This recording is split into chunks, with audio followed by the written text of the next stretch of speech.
I am beyond, and I mean beyond excited for today's session. I cannot think of another session that I am more excited to do besides this one today. I know that it's a potential that I say that all the time.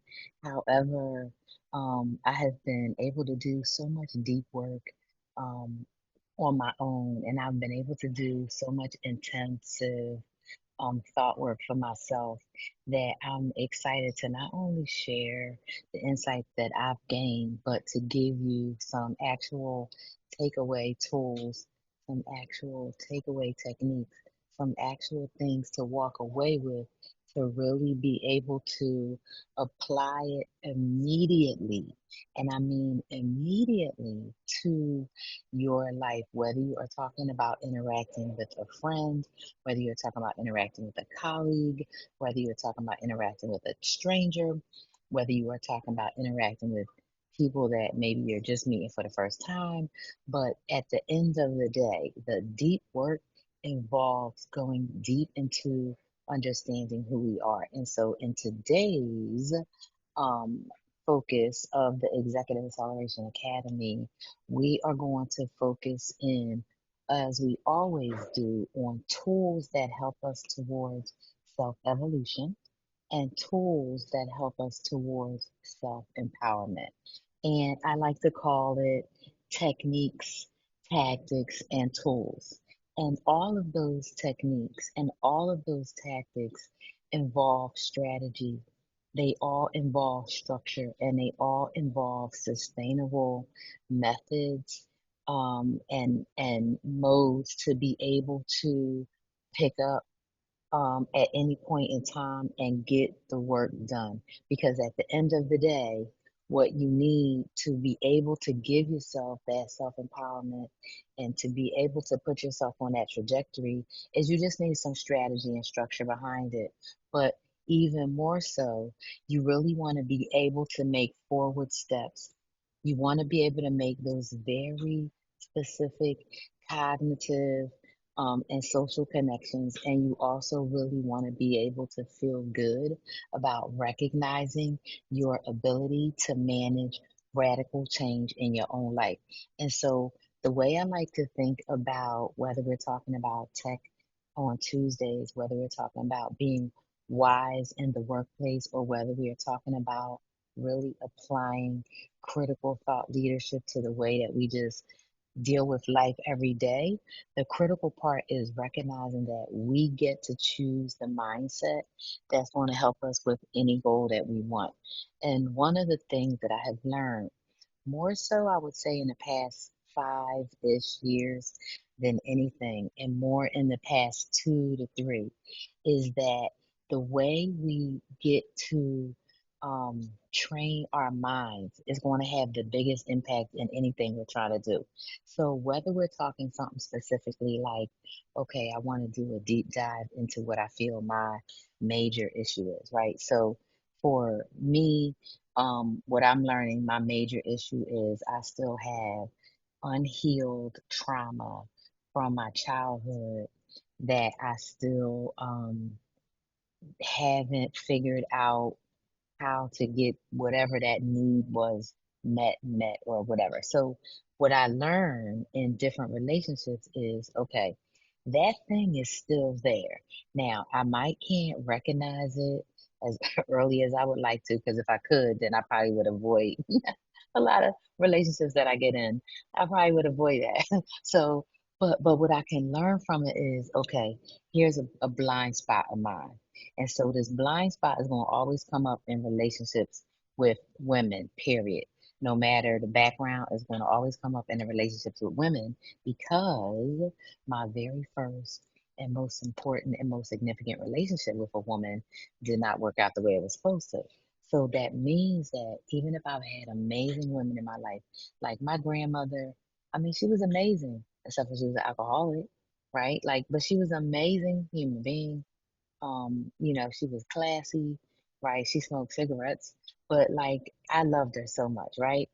Um, And that love for my grandmother that I had and the love she had for me is not going to never, and it never made up for the hole that my mom placed there by being an absent mother, right? And so the more interactions and the more lessons that I can learn that help me see that more clear, then the more I know I'm healing. But if I'm not necessarily thinking like, okay, that's the main thing I want to work on, or that's the main, piece that's going on, I might not work on it. But when I put intentional thought behind, okay, this week I want to really be thinking about relationships and I really want to think about the different relationships in my life and yada, yada, yada, yada. I can be intentional, but I can't be intentional if I don't have some sort of practice or something reminding me. And so, one of the reasons that I put together these different weekday forums for the Acceleration Academy was to hold myself accountable, for the growth and the trajectory that I want to do. So I can't just be saying, oh, yeah, I'm working on my stuff. How does anybody know? Well, you know when you see the work and you see the questions that I'm asking myself, and I'm asking the same questions of all of us. And so today, right, the way I wanted to start is I wanted to think about when we think about, and this might sting a little for us because it stung for me. Now, I grew up in a home where I was always criticized. I was always very, very criticized and very scrutinized. And I was also overly corrected. So if I didn't do something right, oh, trust me, I was going to know about it within a snappity do of a second. It wasn't no, oh, I'll tell you tomorrow, you need to clean your room up, or I tell you, it was on the spot. So by me having that training, right? For me, I have some white supremacy traits around immediacy, around urgency, around the paternalism, and things should be done a certain way because of the way I was trained. And so when I go to think and criticize myself, right, I have to ask myself, what are the recent actions and efforts that I've put in for me to grow and learn? Because it doesn't matter I was trained. It doesn't matter how I was conditioned. It doesn't matter if I watch TV every day for 30 years of my life and I watch the same show telling me the same message. I still get to choose and figure out what I want to put in. So what I did was I put some questions together that will start us on the path of self-awareness and self-assessment. But first of all, from the standpoint of our own personal growth. So the first question is, how frequently have you engaged in structured self assessment activities in the past 6 months? So those could be anything from you getting on, somebody's YouTube and, it doesn't matter who it is. It could be Buddhism, it could be Christianity, it could be Muslim, Islam, it could be breathing, it could be whatever. But something that you've done that is structured where maybe it's asking you some questions and giving you some activities. Never, rarely, maybe meaning like once or twice, occasionally, meaning like, it's something that I kind of think about and I have put some effort before it. Often means something you do a lot or regularly. Now, for me, I'm going to tell you, it's always because I'm always trying to make sure that I'm in a constant state of growing. But again, I was brought up very, very criticized, very scrutinized, and very corrected by other people. So for me, if I'm not constantly correcting myself and trying to hold myself accountable, that way back little Vonda that was always corrected by everything must be waiting for somebody to correct her because that's why she always trying to correct her damn self. And that's the other reason that I believe that I'm very open for criticism because I used to tell my daughter when she was little. I remember one time she said something and it was a little mean and I don't remember what it was. But I told her, I said, listen, the way that I was treated as a little child, there's really not anything that anybody can say to hurt my feelings either way. Like an adult can't hurt my feelings, and definitely a little kid can hurt my feelings. And I said, so I'm going to recommend that you keep your words in positive, in a positive way towards me and towards everybody else, because you can only hurt yourself when you say things bad to me or other people. And that's what I believe. And so when I think about like being a person that's into my own self growth and trying to learn is not that I'm being critical of myself. I'm being um, uh, I want to be a person that's always learning. So I want to make sure that the things I'm doing is in some sort of forward movement towards learning and growing in something. And it doesn't mean that, I think I have some bad traits that I need to work on because I really don't think I have any. Um, but I do know I want to be the best version of me because I want to be an example for people who feel like, hey, maybe I don't think I'm a great person because maybe I did some bad things in life. Well, guess what? All of us have done some bad things in life. All of us. Because anything that we have ever done is only relative to who we are in our own experience, right? Like, and our society is meant for us to always feel bad.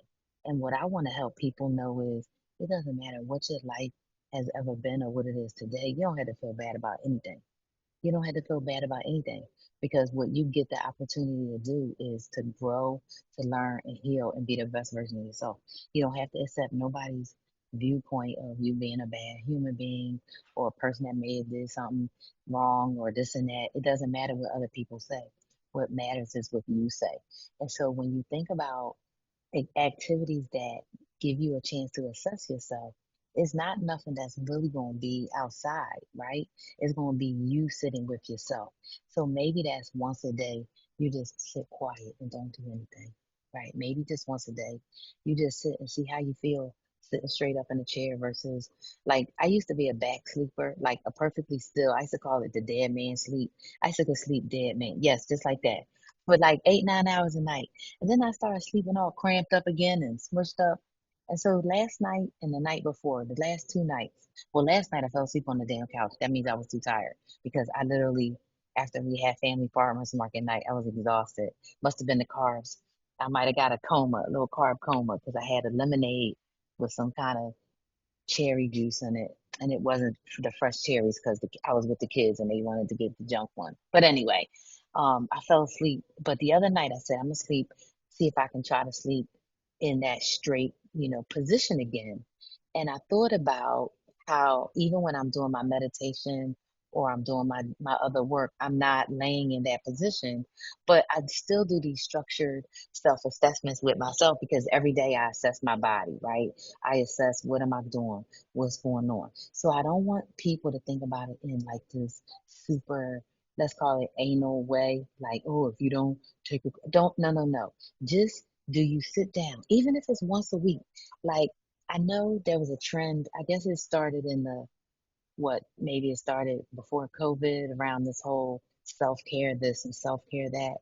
So I don't, you could think of it like if you do self care and you really take one day a week and you really do, like some people call it the everything shower. That's when you do like literally your whole everything plus the conditioner, plus you might do an extra mask and you might do all of that. Even if you're doing that and you say to yourself, oh yeah, I need to add some more hand cream because I feel like my skin is getting a little dry. That's even assessment, right? Because you're assessing parts of you that maybe you don't take that much time in. The second question, how many personal development or self improvement tools have you used? Now, it could be something as you reading a book that has some tips and tricks in there. It could be you doing a journal, even if you start and stop, right? This is my first year, 2024. I'm gonna tell you, my first year that I could tell you solid journal every day, no matter what. And I journal my affirmations. I journal what day it is. I journal just like random thoughts that come to mind. I journal this is what I'm gonna get done today. I just journal. So if you use something, right, then that means you're doing something and you're also engaging in that self assessment because a journal, if nothing, it'll let me know what day of the week it is or what day it is or what day of the year it is, right? I also will know because I'm what I call myself a baby numerologist. I will know what day it is, right? And so I can say, oh, it's a 9 day, or like today is a 6 day. if I remember correctly, right? Like, so like I can do my little things, but again, I'm using these little development tools. If it's just something little, like I'm journaling or I'm going to workshops, or me personally, every day I'm listening to somebody's mindset work, right? Whether it's Neville Goddard or Bob Proctor or the numerology lady or the other numerology guy, but I'm listening to something that is connecting with the higher parts of me that want to learn more, because the more I learn about the world and how I connect to it and how our energy aligns, the more I learn about myself. Then it moves us to this next question of reviewing and reflecting on your personal goals and your progress. So every day I know that one of the things I want is I want my daughter to feel more comfortable, more open, more free, more just more herself. Like I want to see what I call baby Morgan in that way where she is just the most free bird person, just free out there. And so when I see that, then I know that my progress, I'm hitting it, because I know that we don't see the world as it is. We see the world as who we are. So when I see that reflected through my mini me, oh, that's another level of I am like I'm on cloud nine. I'm singing on tune in the whole nine yard, right? And then it goes into, right, like I'm reviewing and I'm reflecting on that every day, every day, right? When my daughter calls me on the phone and she says, I'm fine, I just called because blah, blah, blah. I'm like, yeah. Like she not calling to ask me anything. She just calling to check on me.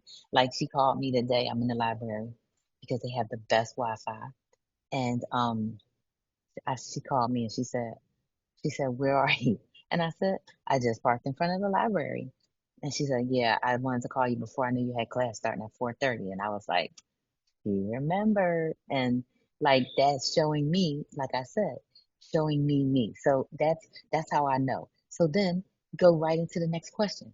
How proactively have you sought feedback from other people about your personal growth? Well, my daughter is 22, and that's the same as being a smart mouth teenager. So you don't have to really ask her feedback. She'll fucking give it to you. If you wake up looking like trash, she's gonna be like, I hope you ain't going out like that. You're gonna literally know. You're gonna get the feedback in a second. You ain't gonna have to ask her nothing. You're going to know. You're going to know. And it was funny because I put on these shoes, right, when I was going to leave my house, because we having a heat wave. But I have on it's called like it's a shirt that has sunscreen in it. So that's why it's long sleeve. All my stuff that has that long sleeve, it has this little whatever UV UV protection stuff. But anyway, long story short, I was going to put on these old shoes, and they didn't fit for whatever reason. I think my feet are a little swollen or whatever, but whatever. And she just gave me this look. And so I knew I had to change my whole day, the whole damn outfit. And I had to say nothing. She didn't have to say nothing. It was just like, just go change the outfit. So I changed the top and the shoes, and I was cool. But then I left the house, and then she was like, well, where are you? And I was like, I'm at the library. And she was like, okay, well, you go do your class, blah, blah, blah. And I was like, yeah, but I'm all good. I got the slides up, and I'm super excited because I've already run through the assessment myself, and it helps me work. So when I think about like seeking the feedback, just by me telling her, hey, this is what I'm doing for work, this is what I'm doing, like she's going to give me the feedback. And I even sent her my video that I did last week. And she was like, oh, yeah, this is pretty good. I sent her something else. She was like, oh, yeah, mom, this is pretty good. So I seek the feedback. And I know that if I'm not being and showing up for her the way she needs me to, she's going to ignore me. She's not going to give me any feedback. She's not going to talk to me. So just by me being like, oh, hey, Morgan, can you read this or can you do this? And then her calling me and responding, that's letting me know, oh, yeah, here's where I'm growing. Now, if she says something like, oh my God, you give me anxiety, then I know, that's me, right? Something I'm seeing, something is in me that is, I need to go back and I need to do some work for me. Because again, I'm not going to be seeing her the way she is. I'm going to be seeing me, and always knowing that that's my vantage point. So the way I've been phrasing it for myself, and this was helping me out, is I was saying that, and this might help you, depends on the way we learn. And I think I told y'all many times, I'm a verbal auditory person because I grew up as listening to the radio. But here's what I thought about. Our viewpoint is our vantage point. So the viewpoint you have, it's your vantage point. It's nothing else. It's only your vantage point. So it's like no matter what I'm looking at, I'm still seeing it through my own vantage point. I'm not seeing it through somebody else. So if my daughter says to me, I'm having anxiety, then that's something that I gotta look at because no matter what, it's still me. It's still me because everything is us pushed out. And that's why this work around self-awareness and self-reflection, and are we looking at self-assessing ourselves, really looking at that if we really trying to grow. So then the next one, right, is about how effectively have we implemented insights from either something that we figured out ourselves, whether it's a book, a course, or whatever, but how have we been able to do it? A little bit or like very well. Well, when I wrote that journal last summer, um, I started using it. And so it's been more than a year now that I've journaled every day. Um, and I ran out. I actually had to print out three of those and then I still ran out because what I ended up doing was sketching so much in it. Because in the beginning, for my brain to get to writing, I still had to do a lot of sketching and drawing and do a lot of um what's the word I want to say? Mechanical sort of connecting with myself. And I think that's because of I wasn't connecting as close enough with the words and my thoughts. Because I think part of the neurospicy thing, of course, I think is always going to be a little piece of it. But the other part is I remember, I think I may have told people the story of both my parents are left-handed, so they tried to make me left-handed. And when I would switch to the right hand, my mom would pop me. And I would still switch it back because apparently your brain already knows and your brain can't do that. Like some people are ambidextrous. Like when my daughter was younger, she could write equally with both hands. Now she could still write with both hands, but the left hand looks way sloppier. However, she can play both her instruments with both her hands, which I think is very cool. Like if you gave her a left-handed guitar, she could play it just like she could play a regular guitar. Um, but I'm right-handed person, so it wasn't ever a thing for me to show her how to write holding her right hand. But I remember being popped and hit, and I used to still switch it back. So when I think about stuff like that, I think to myself, I wonder, did that something that stuck with what makes me be able to hear something and learn it different than writing, and how it took me so long to connect being comfortable writing what I wanted to say in my brain and actually writing it out and not worrying about, oh, well, people think my writing is sloppy or I'm supposed to be holding a pen with the other hand or whatever. And now every day I write, and it doesn't matter if somebody else can read it because nobody else needs to read it because it's only for me to process it. So when I think about implementing that from something that I did myself, I'm like, oh, I did that because the journal had those dots on it. Now, um, I have old journals that have lines, just the straight lines on them. None of those journals I was able to use more than maybe 2 days in a row because something about a straight line makes me feel maybe it's like a prison wall or something. I don't know if it's like prison, but it makes me feel trapped. And then I was thinking about how when I was a kid in school, I used to like to write on graph paper. Now, even though graph had the lines up and down, it was different than just the straight lines across. Like, and it was something. So again, it's probably something from childhood, right? Some trigger back that connected something with those different parts of our brain when we first learned stuff. But then that's such an insight that I figured out for myself that it's like whenever if I feel any kind of like I'm gonna use the word, and this is not necessarily the right word, but any sort of anxiety, if I feel something in my body, I'll say to myself, now I bet you that's something from childhood. And I'll try to see if I can feel it or remember it. And I usually can't, but I'll just say, I bet that's something from childhood. And then it sort of floats away. And I don't beat myself up over it. And it doesn't stay as a lingering sensation. Sensation. Let's call it sensation because I don't want to label it a word that we really say a bad thing because it's just a sensation that I don't necessarily know a word for it. But I bet if every time I have that sensation, if I can give myself a little thing to remind myself to, ooh, sit with it for a couple of seconds and try to connect it with something, each time I'll get better and better at it until I'm like, oh, and then maybe I'll wake up in the middle of the night and I'll be like, oh, I remember this time, and I'll have a little brain vomit of something that I remembered. And if I am really alert, I'll just turn on my phone real quick and I hit the voice memo thing, and then I say Thursday night, and then I'll just say da da da da, whatever it is, the thing I was thinking of, just to get it out real quick. Um, if not, as soon as I wake up, I'll write it down, because now what I do is I keep my journal and two pens right next to my bed so I could like grab it and just write down. And I started using the journal that I bought when I was in Thailand. It don't have no lines or dots in it. How freaking exciting. It feels like, ah. So I'm just in there with I was in there with an orange pen today, like orange. I was like, oh, I should get some lipstick or something with this pen color, because it was just so bright and cool looking. But that's just like, so me implementing something that I just kind of figured out from like, okay, these line journals, how come all my life I'm almost, I'm 55, well, I was 54, right? When I still can use a journal every day. Why? I'm a great writer. I was in AP writing in like 10th grade. So it's not I'm afraid that I'm a bad writer, but it was something psychological, something that we learned obviously between school, between parents. Maybe Sesame Street taught us to write on the lines. I don't know, right? But something was in my brain. Once I got a little tool that was able to connect with me a little more authentically, then I was able to do something with it. And now I could say I do that very well. Now I could say I do that all the time. And so then the homework, right, on the first one is to just explore what your answers were.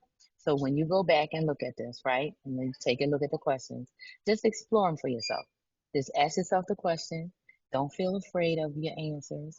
Don't feel afraid of judging yourself. Just tell yourself, nope, don't do that. Nope, don't judge yourself. Just say that and just move on. Don't beat yourself up about beating yourself up about beating yourself up. Because guess what? The world can do it for you. You don't have to do it. So that's the first piece. The second, now, self awareness and understanding. I want to think about that from, again, this place of this utmost compassion, recognizing that we have not been allowed to give ourselves compassion. It's not the life we live as a society. Like, I was thinking about, like, you know, I was watching, um, like when I was in Asia, just really being observant of the people, and they seem much more compassionate towards themselves than we are as American people, for sure. And when I go to Ireland, I'll be interested to see how people are. I was in Mexico, and they just work hard. They just like Americans. It's just, it made me want to cry so much. Just it's just nothing is nothing. It's just work, work, work, work, work, and that's it.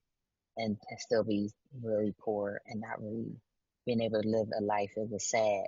But when I think about, like, you know, how our values align, I wanted to just explore some things, because when we think about the way we understand people, right, it's important to think about our own values. So the first question is around, how deeply have we explored our own values and how our values align with our current actions?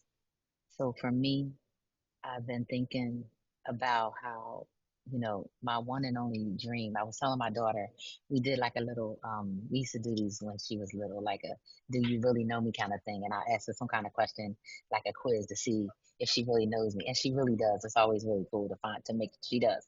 So I asked her if she knew what the very first job I ever wanted in my life was, like the very first thing I ever wanted to be. And she knew. And I was like, wow, oh my God, you know. So it was super sweet that she knew.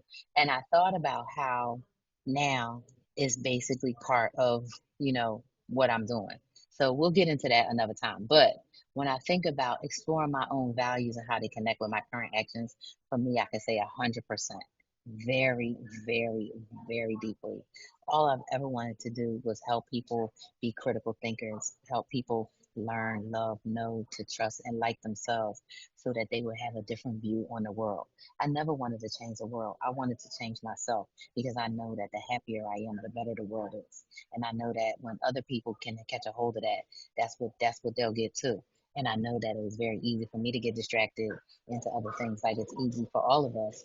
But when you think about, putting your own values and aligning them with your own actions, once you say that you're going to do that and you really step into it, it's nothing greater than that. So then you think about how your current life fits with your long-term and professional goals. And if it's not somewhere around often and always, right, then you know you want to work towards it. And the purpose of these sessions, right, is not to necessarily go so deep into all of them and so that you are, feeling like, oh my gosh, I got so much the work to do. But for you to have some nuggets of thought to say, okay, where do I want to really think about for the next 3 or 4 days? What do I want to focus on? Is it I want to think about my values and how my values align to what I get to do every day?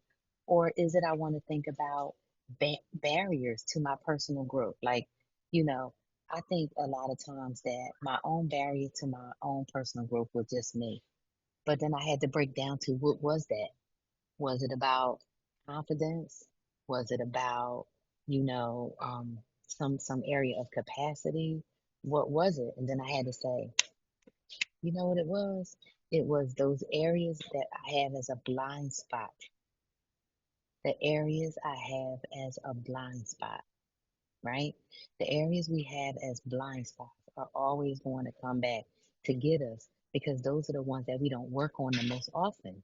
Because it's like we know it's there because when that shit come up to bite us, it bites hard. And then you be like, how you miss it? And it's like, oh, shoot, I missed it because that's my area. And that's my area because that's probably the area that I need to do the most work, but I haven't delved into it the most because maybe I'm more sensitive around it because I feel like it might have the most emotional baggage, right? Bag lady, Erica Badu, right? You got to put down some of these damn bags. Because if not, you going to be the one. You are going to be the one, right? But my favorite question on here, and I see I got to shrink this down a little bit. But the last question at the bottom is how comfortable are you with acknowledging and working on areas where you need to change and improve? That's where I want to tell people don't beat yourself up because a lot of what we think we need to improve was given on us from other people. So that's why it's important to decide for yourself what you think you need to improve on, not what somebody else told you. It has to be what you think. And the way you get to that is by doing your own self assessment. So if you explore that a little bit, right, the next piece you want to think about is your own commitment. So if you say, okay, well, I definitely have a commitment towards change and growth, then some of the things that you want to ask yourself, because you want to be as honest with you as possible. Because if you can be as honest with you, then you can have such great relationships with other people because then other people won't be afraid to be honest with you. So here's some questions. The first is, how often do you set specific actionable goals for yourself? Now, this is personal growth, right? Not necessarily at work. So I don't mean like at work they tell you, oh, you need to have SMART goals for this, or if you're taking a training class, you need to get 85% out of 100 or whatever. I'm just talking about specific actionable goals for your personal development, right? So what I know that I want to see happen for me in my life is, like I said, I want to see my daughter feel more comfortable to, engage with me. And so what I do is I work on my personal development every day. So every day I ask myself some sort of hard question, and every day I do something hard. Every day I do something hard, and I make sure that that thing is going to lead towards my personal development. So with that, right, it gives you the opportunity to ask yourself, um, I wonder why my thing is doing that. Let me do stop video. It'll probably fix it a little bit better. Um, so it'll lead into the level of commitment that you have. So most of the time, if we can be specific about the type of things that we want to do for ourselves, then we don't mind taking them actionable steps and being committed to doing it. So then it's like, okay, what's the commitment level that I want to take to make sure, right? And it's just a matter of going from how much you're doing it to being very committed. Because if you can be very committed, that's the key. That's the key. That's one of the seven certainties, right?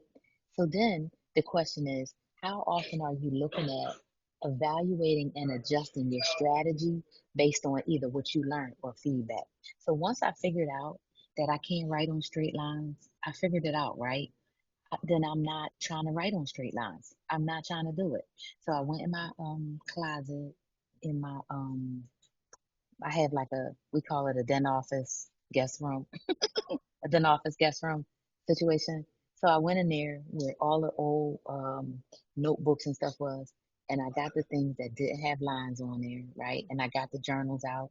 I got the pens that I like. I only like fine jelly type pens. I can't write with regular pens.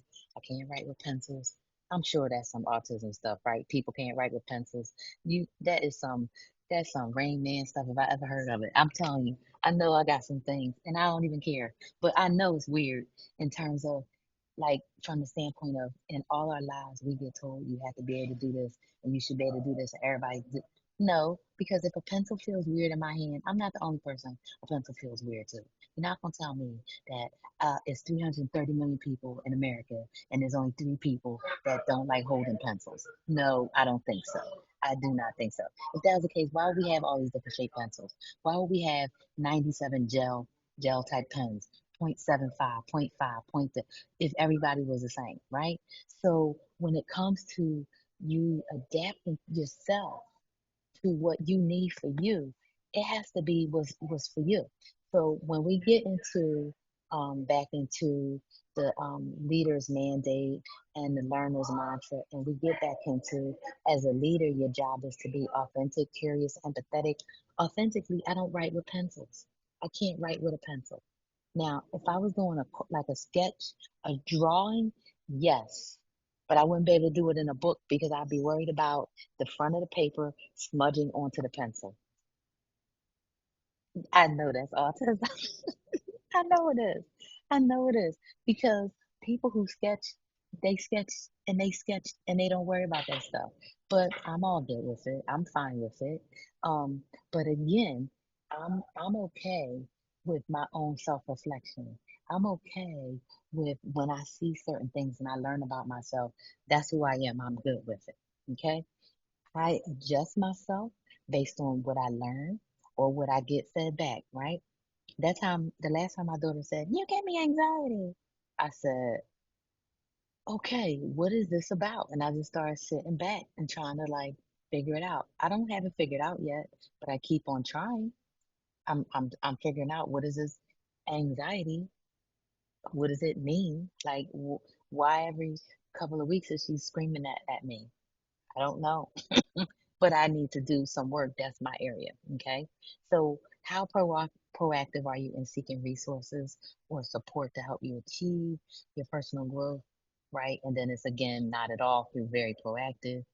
And then the big question for people is how likely are you to reach out for professional guidance or coaching or help to facilitate it? The more likely you are to reach out, then of course, the more likely you are to get those results. So I love the quiz and the questions. Um, I love it. I love that. I love how I did that today. I love how I did it. And what I want to go into now a little bit, right, is around what does it look like, right? So we're going to ask ourselves all these questions about self-assessing and self-evaluating growth and change. But the bigger deal, right, is what does it look like when we're trying to manage our own radical change? And so I talk about the four factors of managing your own radical change.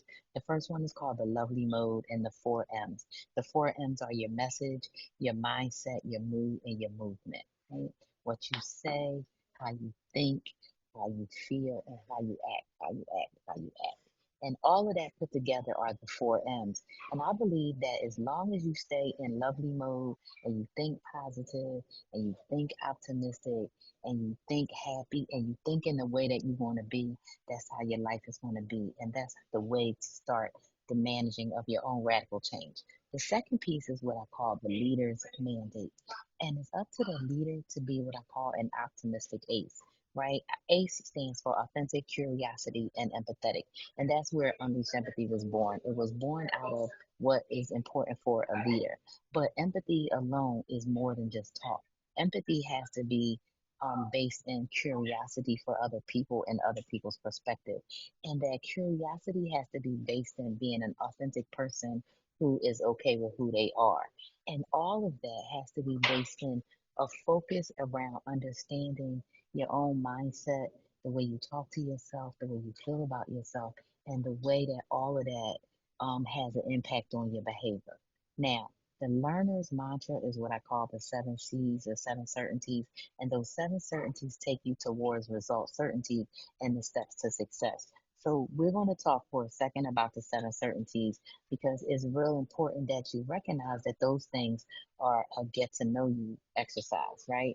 So in that get to know you work, the seven C's are around first and foremost capacity and competence. Capacity is when you are embarking on some endeavor, whether that endeavor is to change the world or change yourself or change a family member, change a diet, change a habit. Do you have the capacity? Meaning, do you have the time and the resources and the space to do it at that time? And the second is the competence. Do you have the skill? A lot of times we don't realize that we need support and help to get things at least started. And then once we get a few little tips and tricks under our belt, we can run with it. Secondarily, is are we in a culture and around a coalition of people that will be supporting the things that we're trying to do in order to improve ourselves and whatever we're trying to do. But the most important are the pieces in the middle, the conviction, courage, and commitment. Only we can bring that. We have to be convicted towards this is something that we want to strive and work towards. And we have to have the courage to see this thing through. And then we have to be committed that no matter how many times we get knocked the hell down, that we come up and we keep on fighting. That no matter how many times we get bamboozled and hoodwinked, that we stand back up and we say, well, guess what? Nothing formed against me is going to prosper. If it ain't going to work over here, I'm going to keep it going. And when we get in an environment of other people who have a positive mindset, of other people who are helping us bolster up our own competence and bolster up our own courage, then we have um, no choice but to continue to, see success in it. And so the way to think about any of this work is about moving forward towards your goals. And in order to do that, you have to dig deep to discover your desire. And the main thing, right, is to recognize that the root of all change is desire. The root of it. So there's nothing that you can want to do in your life. There's no steps that you can want to make, right? There's no, maze of, confusion to navigate, right? Beyond your deepest desire. So what is it that you desire in life? Do you desire to have, an amazing relationship? Do you desire to have terrific career success? Do you desire to, travel the world? Do you desire to have a big family and leave your family a legacy of riches and real estate? Whatever you desire to do, I want you to know that you can have it, right? And it's up to you to do that work to explore it. It's up to you to learn from a standpoint of what you need to give yourself the right message and the right mindset to go forward. So I want to let you know that there's some different opportunities, whether it's the strategic seminars that we have on Saturdays, whether it's the Ask Me Anything sessions, or whether it's the deep dives on Tuesday with Tech Talk Tuesday, Wednesdays with Workplace Wise Wednesday, or Thought Works Thursdays, is an opportunity to really deep dive into those leadership in all areas of your personal and your professional life. The tools that we have, of course, are these interactive webinars and video conferences, things that are pre recorded, audio only options, guided self paced journals, and everything takes place on the app. And whenever you're ready, whatever items you want to deep dive into, whatever topics you want to go into, all you need to do is message me in the app. But what we got coming up next is the Dare to Beware Self Aware. It's going to be a 3 day symposium with a fourth day, Ask Me Anything. And in it, we are going to have multiple opportunities to do some of this deep dive self awareness work. Because one of the things that I have really come to understand and appreciate very much so is how a lot of people who are in relationships in their personal lives where they're used to being in control, they have the highest um, lack and self awareness because people in their lives don't tell them the truth. And I came up with a bunch of questions that are really going to help people to really dive into understanding, do they really have genuine relationships in their life? Do the people in their lives, are they telling them the truth about stuff? How is it that, people really think and feel about them, and how much that is aligning with who they think they are?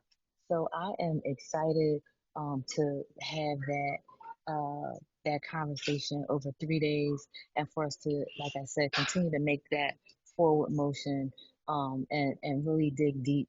And for this week, I want people to really look at where you want to grow, right? If you think about whether it has to do with your change and commitment to your personal growth, whether it is in your self awareness and understanding, or whether it's in how do I put action and effort into place on a consistent basis.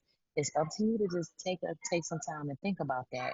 And as you do it, right, um, remember to be kind to yourself, right?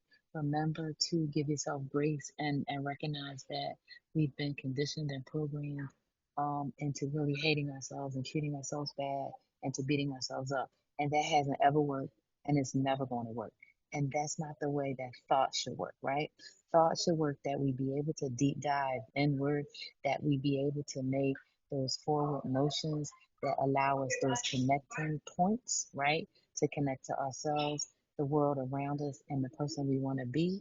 And then all of that should lead to that excitement that guides us and moves us towards managing our own radical change. So I want to say thanks so much for joining live. And for those of you that didn't catch us live today for Thought Works Thursday, I will see you sometime soon.